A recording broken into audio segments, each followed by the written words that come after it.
Continuamos entón con Silvia Lafalle Villa, co relatorio Os deuses esquivos, a problemática e relación entre imaxes e nomes divinos no noroeste peninsular. O que pretende ser un análisis crítica das imaxes divinas aparecidas entre a Edade de Ferro e a época romana no noroeste peninsular. Cando queiras. Buenas tardes. En primer lugar, antes de comenzar mi exposición, me gustaría agradecer a los organizadores de este noveno encuentro arqueológico por darme la oportunidad a una maña de estar en territorio gallego hablando sobre dioses galaicos y me temo que cometiendo algún intento de teicidio que otro. Así que muchas gracias por contar conmigo y por la posibilidad de estar hablando ante vosotros y exponiéndoos mis hipótesis, mis revisiones de diversas imágenes del noroeste peninsular que han sido tradicionalmente interpretadas como imágenes de la Segunda Edad del Hierro y de época romana que representarían a divinidades indígenas, célticas, a las que se han atribuido nombres divinos atestiguados y no epigráficamente en el territorio galaico-lusitano. Así que quisiera proponerles estas propuestas de revisión teicida que espero sujetas al debate y mostrarles la problemática interpretación de los sistemas religiosos del noroeste peninsular. Voy a presentar unos 10 ejemplos que pueden agruparse en 3 tipologías distintas o que han motivado la identificación de esas imágenes como divinas y la relación con un teónimo, con un nombre divino. Algunas de ellas, la imagen divina y el teónimo aparecen en el mismo soporte. Veremos luego si son imágenes divinas o no. En otros casos se trata de imágenes e inscripciones que proceden del mismo asentamiento, pero no están en el mismo soporte, y en otros casos son simplemente imágenes sin nombre, no asociadas a ningún resto epigráfico de carácter votivo, pero que han sido identificadas como imágenes divinas.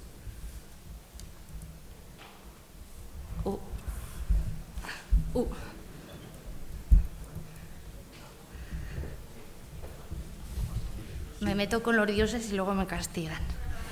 Vamos a comenzar con la identificación de Anodius en una pieza que procede de Chao do Castro de Obolo, Ourense. La primera y la única edición que existía de esta pieza, aparecida en la localidad de Chao do Castro, que está realizada en un granito vasto, se le debemos a Rodríguez Colmenero, quien en 1997 proponía la lectura Anodio Martius Sigirius. Marco Sigiro hizo esta dedicatoria a Anodio. De acuerdo con la propuesta de Rodríguez Colmenero, la figura antropomorfa representada en la parte superior, en lo que él identifica una decoración moldurada, sería la imagen esquemática. ¿No va como puntero? Perdón. Esta de aquí sería la imagen esquemática del dios indígena Anodio, o bien un monstruo similar a una medusa con ojos bulbosos. Desde que Rodríguez Colmenero realizara su estudio de esta pieza, ningún otro investigador había llevado a cabo la autopsia, y como parte de un proyecto de investigación dirigido por Maricruz González Rodríguez de la Universidad del País Vasco, en el que estamos revisando los teónimos indígenas, nos desplazamos a la localidad en el año 2010 para realizar la autopsia de la pieza. Allí pudimos comprobar que la inscripción estaba desaparecida y que se desconocía su paradero actual, pero gracias a un informante local, José González, más conocido como Pepe el Albañil, pudimos tener información oral sobre las circunstancias de hallazgo de la pieza, sobre su desaparición y, sobre todo, y más importante, tuvo la generosidad de darnos una fotografía que él había realizado, el esquema que él había hecho de esa inscripción hoy desaparecida y también un esquema del lugar de aparición y de donde supuestamente debería estar y la vio Colmenero por última vez. El acceso a este material gráfico inédito nos permitió confirmar nuestras sospechas iniciales sobre la no datación antigua de la pieza, ya que sobre esta documentación consideramos que nos encontramos no ante una inscripción antigua de cronología romana, sino ante un epígrafe moderno en el que el supuesto teónimo indígena Anodius sería en realidad Ano de, y aquí algún tipo de datación, aunque este cálculo no permita saber exactamente en qué año se hace el epígrafe. Del mismo modo, la figura divina no sería, por tanto, la esquemática representación de ese dios, sino una cruz cristiana. En este sentido, cabe señalar que la factura de esta pieza presenta similitudes con el cruceiro y el peto de ánimas existente en el propio Chao do Castro, que se fecha en el siglo XVIII, periodo en el que también se construyó la iglesia del pueblo y en el que pensamos que debe encuadrarse nuestra inscripción. Aunque debido al estado fragmentario de la pieza, ya que esté perdida, no podamos precisar la funcionalidad, como hipótesis, cabe plantear que hubiera pertenecido o bien a un cruceiro o bien que se trate de una inscripción funeraria o religiosa, quizá relacionada con el propio contexto de hallazgo, es decir, el entorno de la iglesia y el cementerio. Por tanto, Anodius desaparece del listado de dioses e imágenes divinas. Bueno, como propuesta. Perdón. El siguiente caso es el de la estela bifronte encontrada en Nocelo da Pena en el siglo XVIII en la desaparecida ermita de San Pedro en la encima del Monte do Viso. Cuando se encontró ya estaba en un estado fragmentario y había sido reutilizada como material de construcción. El pésimo estado de conservación de esta pieza impide resolver las controversias, aunque hemos realizado las autopsias existentes sobre la interpretación de la misma, que atañen tanto a la naturaleza votiva o funeraria de las imágenes como de los propios epígrafes. En el anverso se ha representado en posición frontal 3 cabezas humanas, actualmente muy desgastadas, y en el reverso 2 figuras de pie, quizá con una larga vestimenta, una toga, que parecen derramar conjuntamente algo, quizá una libación sobre lo que se ha interpretado como un ara, aunque este de aquí además sostendría un vaso como oferente. Y habría letras de una inscripción hoy muy borrosa. La mayoría de los investigadores han identificado esta pieza bifronte como un ara y, en consecuencia, han interpretado los epígrafes como inscripciones votivas y las imágenes bien como figuraciones de los dioses a los que estaría dedicada este ara o bien como representaciones en la parte posterior de los oferentes. Sin embargo, las lecturas que se han dado,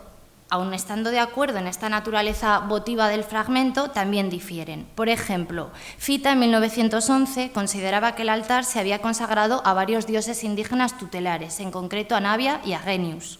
y al río Limia y sus 2 afluentes sacralizados, que en su opinión aparecerían representados estas divinidades tanto en las cabecitas como en la parte posterior. Para Arias, Legú y Tranoa, la pieza en cambio estaría dedicada a los lares Civitatis Limicorum por 3 individuos, Claudius, Tacius y Tapilus, a quienes corresponderían las cabezas del anverso.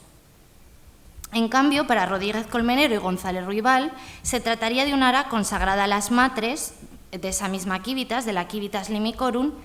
matres que estarían representadas de modo esquemático por estas 3 cabecitas. Y en el reverso aparecerían los comitentes, los dedicantes del ara. Otra interpretación es la propuesta por Lorenzo en 1968, para quien se trataba de un monumento que conmemoraba la confederación de 3 comunidades vecinas, que se habrían representado cada una de ellas simbólicamente mediante una de esas testas. Y en el reverso lo que aparecería representado sería una representación religiosa del pacto entre esas 3 ciudades, con un sacrificio comunitario que supone dedicado a Júpiter óptimo máximo. Y una tercera interpretación sería la propuesta por Rivas, que considera las similitudes formales existentes entre este fragmento de Nocelo da Pena y las estelas funerarias bifrontes fechadas entre los siglos II y IV después de Cristo, halladas en el territorio gallego y también en el norte de Portugal, como estas que tienen en la imagen las lucenses de Aldai o de Vilar de Sarriá. Lo que plantea Rivas, por tanto, es que estemos ante un fragmento funerario, ante una estela funeraria y no ante un altar. En su opinión, y al igual que sucede en las estelas bifrontes, en el anverso de la pieza se habría reinscrito un epígrafe funerario y dentro de un nicho u hornacina se habrían representado las imágenes de los difuntos a los que se dedicaría este monumento funerario. En el reverso aparecerían representada o bien una libación funeraria realizada por los familiares o bien una escena de carácter mítico como la que aparece en la parte posterior de otras estelas bifrontes. Desafortunadamente, y aunque realizamos la autopsia de esta pieza, hay que reconocer honestamente que debido a su carácter fragmentario y al pésimo estado de conservación, ofrecer una lectura definitiva parece arriesgado y decantarse por una u otra propuesta interpretativa también lo es. Aunque personalmente, debido a las similitudes formales entre las estelas funerarias bifrontes y la de Nocelo da Pena, personalmente me inclinaría a identificarla como una inscripción funeraria y no votiva. De ser funeraria, por tanto, tampoco habría representación ni de los lares, ni del genius, ni de las matres.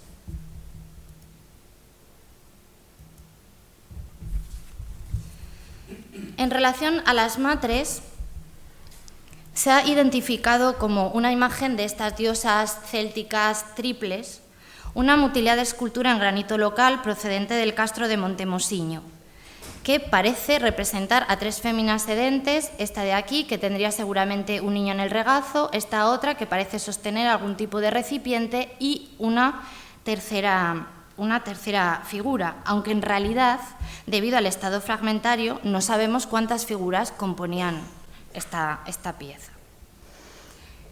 González Ruibal afirma que estamos ante una escultura de las matres y que además esta escultura procedería de un templo del interior de Montemosiño fechado a finales del siglo I después de Cristo. Pero esta información es errónea, porque lo publicado por su descubridor, por Almeida, en 1980, es que no existe un contexto para esta pieza, que está descontextualizada.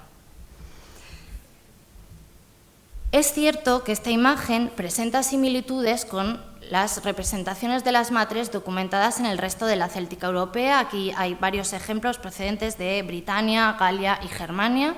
y si realmente aquí existiera una tercera figura, incluso el tipo de atributos que llevan, la representación sedente, da pie a interpretarla como las matres, aunque hay que decir que en el castro de Montemosiño no se ha encontrado ninguna inscripción dedicada a estas diosas, por lo que su atribución sería bastante hipotética. La inscripción más cercana dedicada a las matres procede de Tongóbriga. Sin descartar que podamos estar ante una imagen de las matres, creo que habría que considerar otras posibilidades.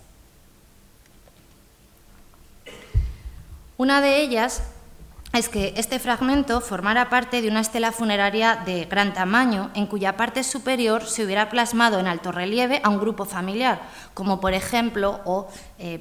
por servir de paralelo, al representado en la estela decrecente en San Pedro de Mera, en Lugo, donde aparecen dos figuras femeninas, una de ellas, curiosamente también, con un niño en el regazo, como podría ser el caso de la de Montemosiño.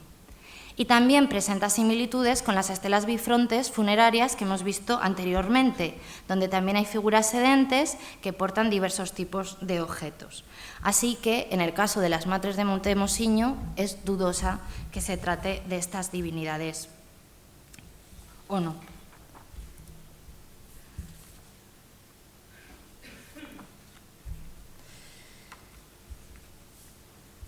Un relieve de Lurizán, en el que se ha representado la mitad superior de una figura antropomorfa con cuernos y las manos extendidas con los dedos marcados, ha sido identificada de modo unánime por la historiografía como la imagen del dios indígena Bestius Aloniecus, al que se habrían dedicado dos aras votivas, las que tienen en la imagen, halladas en esa misma localidad, en Lurizán. Hay una tercera, pero es anepígrafa. Todas estas piezas han sido fechadas en el siglo II después de Cristo y se descubrieron reutilizadas en diferentes construcciones modernas en el año 1944. Es decir, tanto las dos aras dedicadas a Bestia Aloniecus como el relieve, como el ara anepígrafa, no proceden de un contexto cultural excavado y documentado arqueológicamente, sino que estaban reutilizadas en diversas construcciones. Pese a que se trata de piezas descontextualizadas, Bouza, en 1946, fue el primero en relacionar el relieve con el teónimo documentado en las inscripciones y en identificarlo como la imagen de esa divinidad indígena Bestio Aloniecus, una lectura que fue ampliamente aceptada. López Cuevillas, en 1951, no solo compartía esta lectura, sino que la llevaba más lejos y señalaba la similitud existente entre el relieve de Lurizán y el epíteto lanfada, el de largas manos, que acompaña al teónimo Lugh, al dios Lugh, en el poema irlandés alto medieval Levar Gabhala 9.108. Es decir, sobre esta base, sobre una referencia a Lugh Lanfada en un texto irlandés alto medieval, López Cuevillas proponía que Bestio Alonieco era la variante local, la variante galaica, del dios céltico, bueno, en realidad pancéltico, Lugh Lanfada. Una identificación que ha sido seguida por investigadores como Olivares, García Quintela y Santos.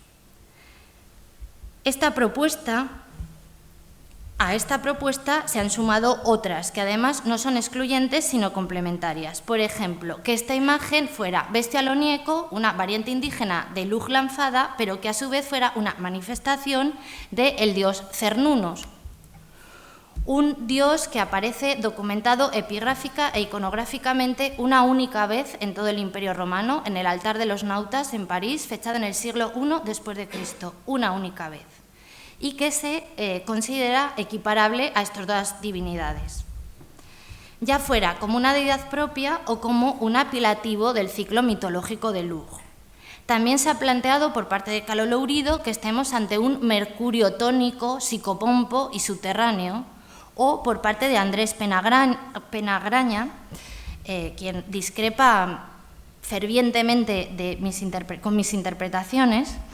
que Bestio Alonieco fuera Lugh Lanfada y a su vez fuera Deus Lar Berobreo, el dios que recibe culto en el santuario del Facho de Donón, y que en todos los casos se tratara del hospedero de los muertos o el hospedero del Allende, que esperaba a los difuntos con los brazos abiertos. Pese a todas estas hipótesis, lo cierto es que ni siquiera podemos saber con certeza si la imagen representada en ese relieve es la de un dios indígena romano, una suposición que se basa exclusivamente sobre la proximidad espacial de los lugares de hallazgo, es decir, reutilizados tanto del relieve como de las aras dedicadas a Bestio Alonieco. Pese a ello, pese a estos problemas metodológicos, el relieve de Lurizán y su identificación como Bestius Aloniecus igual a Lugh igual a Cernunnos igual a Berobreo ha servido como un referente historiográfico para atribuir idénticos nombres divinos a otras imágenes sin nombre del territorio galaico antiguo, principalmente petroglifos a los que se ha atribuido de manera discutible una cronología protohistórica y romana por historiadores como González Ruibal o García Quintela y Santos. Aunque esta identificación de Bestio Alonieco Lugh también se ha atribuido a otras imágenes de la Hispania céltica, no solo del territorio galaico. Curiosamente, ninguna de estas imágenes que tienen en pantalla y de otras que les mostraré luego, ninguna de estas aparece asociada a un epígrafe en el que se aluda ni a Bestio, ni a Lugh, ni a los lúgobes, ni nada parecido. Y la propia cronología prerromana o protohistórica o galaico-romana de estas imágenes resulta controvertida. Pese a ello, el hallazgo o la relectura o la reinvención de cada nuevo petroglifo dentro de este horizonte teonímico ha venido siendo utilizado como una prueba, como un criterio de autoridad que ratificaba que esa identificación era la correcta, en tanto que el corpus iconográfico de supuestos Lughs y Lughs on the Rocks no dejaba de crecer, en una especie de frenética lughmanía que parece caracterizar a un sector de la historiografía hispana que se dedica a trabajar sobre la céltica peninsular. Un ejemplo de esa lughmanía procede de aquí cerca. Se trata de los grabados del dolmen de Casota do Páramo, que han sido identificados como una representación de Bestio Alonieco o de Lugh, Lugh. Los dos grabados, realizados sobre un ortostato del interior de la Mámoa de Casota do Páramo, han sido identificados como representaciones antropomorfas divinas. La primera inscrita dentro de una rueda solar, y cito textualmente, y la segunda con cuernos, por investigadores como González Ruibal, que ofrece este calco de ambos grabados. En su opinión, ambas imágenes divinas, que serían o Lugh y Bestio Alonieco, habrían sido realizadas en la Segunda Edad del Hierro por las comunidades castresas como parte de un fenómeno de reutilización ritual de megalitos, un fenómeno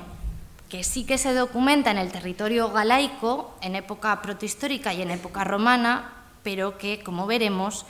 no justifica la existencia de ese fenómeno de reutilización cultural de viejas ruinas para rendir culto a dioses indígenas, la identificación de esos dos grabados como imágenes de la Segunda Edad del Hierro que representen a dioses.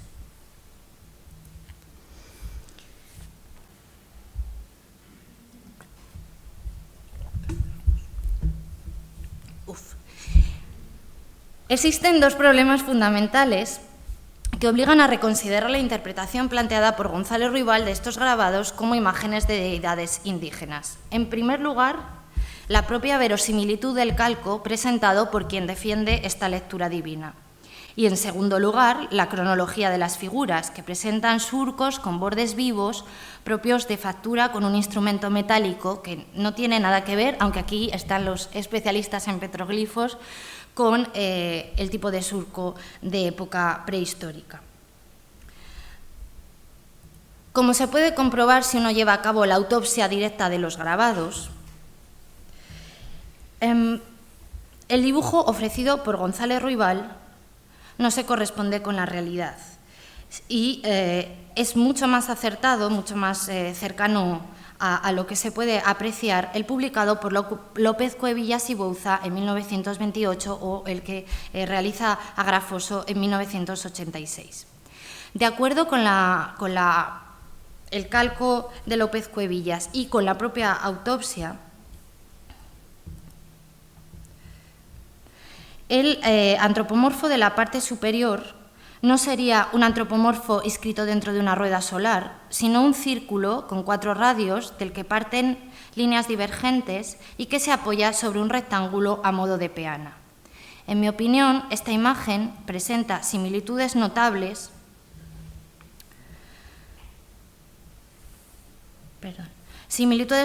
con las custodias y relicarios hispánicos de los siglos XVII y XVIII después de Cristo, de los que en Galicia hay muy buenos ejemplos, como ha estudiado González García en 2004, lo que me lleva a proponer una datación moderna para este grabado, algo que además está relacionado con el tipo de surco. Dado que parece que ambas figuras son coetáneas y que presentan el mismo tipo de surco, la figura antropomorfa también habría sido realizado en este horizonte ya moderno que, por otro lado, no presenta los cuernos ni el tocado cornudo del calco de Ruibal y, por tanto, no sería una representación ni de Bestio Alonieco ni de Luz Lanfada, dado que se trataría de un grabado de época moderna. Algo que, por otra parte, ya había sido señalado años atrás, por ejemplo, por Sobrino en el 56, que consideraba este grabado poco prehistórico, un escepticismo compartido por Sí García en el 73, por Costas y Pereira en el 98, que sugerían fecharlos en época medieval. Por tanto, si la cronología antigua de estas imágenes resulta más que dudosa, por no decir imposible, también lo es su interpretación como representaciones castresas de dioses indígenas y de Bestio Alonieco y Luz Lanfada. Claro, si el paradigma explicativo presenta problemas, ¿qué hacemos con el resto de las imágenes galaicas sobre petroglifos que también han sido identificadas como Bestio Alonieco o como Luz? Pues ponerlas en cuarentena. En mi opinión, hay que contextualizar estas interpretaciones dentro de una, como he comentado antes, dentro de una luzmanía, dentro de una tendencia de la interpretación de los académicos dedicados a la céltica hispana, que a veces parecen más amantes de la nave del misterio que del método científico, y que muestran una tendencia a atribuir todo tipo de funciones religiosas a un luz ubicuo, polimorfo, polifuncional, tónico y solar de la fertilidad, de la guerra y de todo tipo de actividades. Claro, con esas atribuciones divinas no es de extraño que uno acabe viendo a Luz en demasiadas partes. Y esa crítica no se aplica solo a las imágenes del territorio gallego, sino, por ejemplo, al mundo celtibérico. Estas son imágenes rupestres talladas en el farallón rocoso de Peñalba de Villastar, un santuario del siglo I antes de Cristo, uno después de Cristo, que han sido identificadas como imágenes de Lugh, también una gran cabeza, con las manos en la misma postura que los relieves del Urizán y el de Casotado Páramo, los brazos extendidos con los deditos abiertos. Bien, este de aquí ha sido identificado como Lugh, no sabemos la cronología, este también ya ha sido publicado como tal, pero es moderno por el tipo de surco y por donde se localiza, y este directamente es un calco que realiza Cabré, que está hoy perdido. Así que imágenes de Lugh en Peñalba de Villastar, difícilmente, entre otras cosas, porque la única inscripción que documentaba el culto a Lugh en Peñalba de Villastar ha sido revisada y no habría una mención a un dios indígena, sino a la celebración de un pacto. Estos son otros ejemplos de esa Lughmanía en la que está inmersa un sector historiográfico que, como digo, ve a Lugh en todas partes. Esta figura de Castro Urdiales, que es un dios niño que llevaría un tridente, es una imagen de Lugh. Este carro votivo de Mérida sería un Lugh cazador que persigue al jabalí y que tiene un carácter psicopompo. Estas figuritas de Numancia también serían una representación de Lugh con forma equina. Este relieve con 3 cabezas de Montemayor de Salamanca también. El dios árbol de Arcóbriga en realidad sería una manifestación de Lugh y de Mercurio, y esto de aquí, que es el jano de Candelario realizado sobre un mazo minero, también sería Lugh. Al final es imposible que Lugh tenga todas estas formas. Y curiosamente, para añadir más sospechas a estas identificaciones, ni una sola de las inscripciones dedicadas a los lúgubes halladas en territorio hispánico, ni una sola aparece asociada a una imagen con las características que aquí se ha mostrado. Estos son ejemplos procedentes de Lugo. Otro ejemplo de identificación divina problemática sería el que se ha planteado para estas 2 esculturas de grandes dimensiones procedentes de el Labrantío, en Logrosa. Las dimensiones las ven aquí, han sido identificadas por algunos historiadores como femeninas, pero no hay ningún indicador sexual que así permita identificarlas. Estas imágenes ya fueron identificadas desde el comienzo como representaciones castresas o romanas de dioses tutelares del asentamiento, y posteriormente, dado que del asentamiento del Labrantío proceden 3 inscripciones, 2 dedicadas a Jovi y a Júpiter óptimo máximo, y una supuestamente dedicada a Cosus, aunque ahora ha sido revisada, y tampoco hay mención a Coso, dado que existen estas inscripciones, se ha planteado que estos 2 grandes bustos sean representaciones de dioses tutelares del castro, que sería Cosus y o Júpiter óptimo máximo. Incluso se ha afirmado que todas ellas procederían del mismo lugar. Sin embargo, revisando los contextos arqueológicos de hallazgo de las piezas, las 2 aras a Júpiter se encontraban en 1876 junto a la iglesia de Santa Eulalia, las esculturas proceden del castro de Negreira de fecha indeterminada, y el ara dedicada supuestamente a Cosus, que no es tal, apareció en 1970 en un campo cerca de Logrosa. Así que no hay una relación contextual clara entre ellas y, por lo tanto, esas imágenes podrían representar a dioses, sí, pero no necesariamente a Júpiter óptimo máximo. Aunque la figura femenina con gran vulva tallada sobre un afloramiento granítico de Penafurada se conocía desde hace tiempo, su identificación como una imagen de la diosa Navia no se produjo hasta hace apenas unos 4 años, en el contexto de la excavación arqueológica de un supuesto santuario rupestre indígena romano del siglo I a IV después de Cristo, dedicado a esta diosa Navia, que ha sido publicado por Fernández Malde y por Manolo Gago. Una identificación, la de esta diosa como Navia, que resulta discutible porque no se asocia al hallazgo de ninguna inscripción ni de ningún epígrafe en la zona dedicada a la diosa, y porque, por otra parte, la revisión de la propia identificación de todo ese espacio rupestre como un santuario también es muy problemática. Un espacio en el que se han encontrado grabados de diferentes épocas, este claramente moderno y aunque ha sido identificado como la representación de un litus y relacionado con el templo y el espacio inaugural y la adivinación, puede ser una marca de cantero de época medieval, de hecho aparecen habitualmente representadas por esos soportes. No se alude al hallazgo de materiales arqueológicos claramente que remitan a un horizonte indígena ni romano, pese a lo cual todo ello ha sido identificado como un santuario rupestre dedicado a la diosa Navia, con connotaciones vinculadas a la fertilidad, con un ara para realizar sacrificios, una pía, y además con orientaciones arqueastronómicas, es decir, lo tiene todo. Todo menos un contexto arqueológico claro que permita esa datación y esa identificación. En realidad, Alonso, en 2004, ya expresó sus dudas sobre la interpretación de la figura de Amoura y ya proponía su relación iconográfica con imágenes románicas de mujeres exhibiendo abiertamente su sexo y proponía fecharla en época medieval.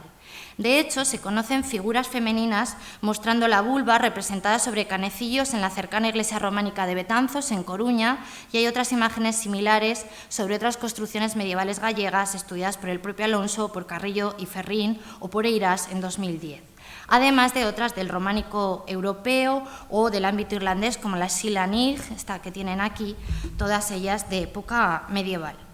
¿Qué representan estas imágenes? Para algunos, posturas procaces que incitan a la unión sexual, para la mayoría, producciones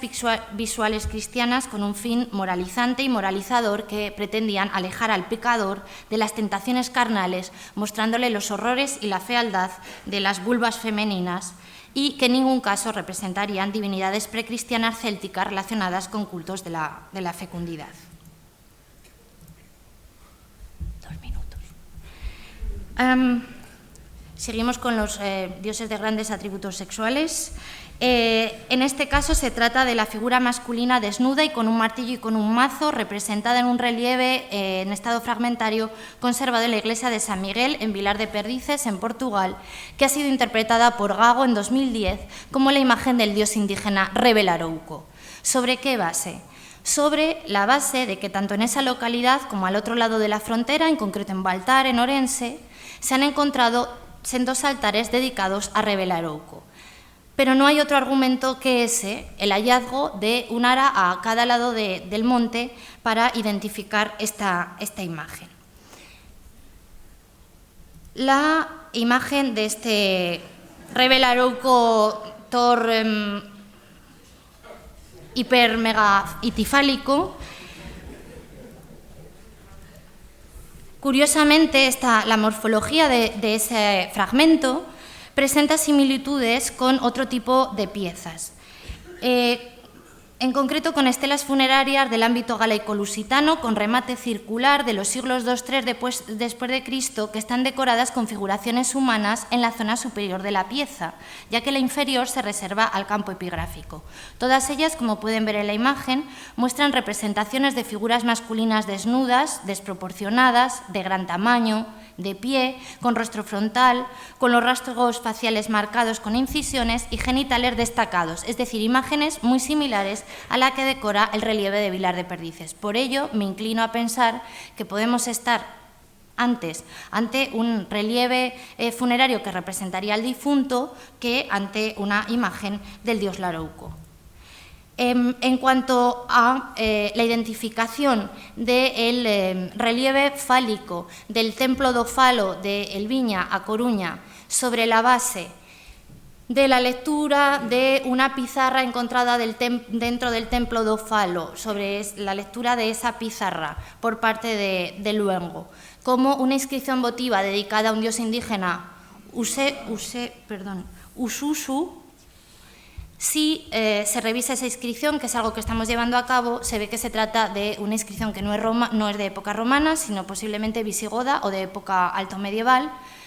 y que la lectura dada no es correcta. Por tanto, aunque aquí estuviéramos ante una imagen divina, en ningún caso podría tratarse de Ususus.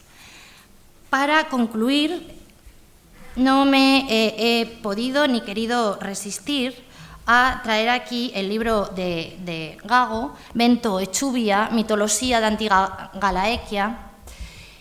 porque me parece interesante plantear una reflexión para el debate sobre hasta qué punto este tipo de obras y este tipo de difusión de supuestas imágenes divinas como la de Pena da Moura o el Rebelarouco de Vilar de Perdices no contribuye a difundir en el imaginario colectivo, en el imaginario popular, una visión falseada, distorsionada de la religión antigua de los galaicos y, desde luego, a crear mitos neoceltas. Estaríamos aquí, en mi opinión, ante espacios del mito, ante objetos del mito e imágenes del mito vinculados a la creación de memorias e identidades nacionales modernas, en un caso de neoceltismo que resulta muy imaginativo, pero poco veraz desde el punto de vista histórico. Con mi presentación no quiero decir que no existan imágenes divinas de dioses indígenas en el noroeste peninsular, a verlas, haylas, pero sí quisiera llamar la atención sobre la necesidad de ser honestos y rigurosos científicamente.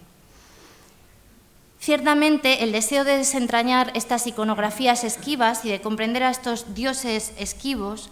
nos puede llevar a transitar espacios de incertidumbre y a plantear hipótesis arriesgadas. Pero, como dijera Gerardo Pereira en Los Galaicos, en 1998, no debemos dejar la imaginación demasiado libre.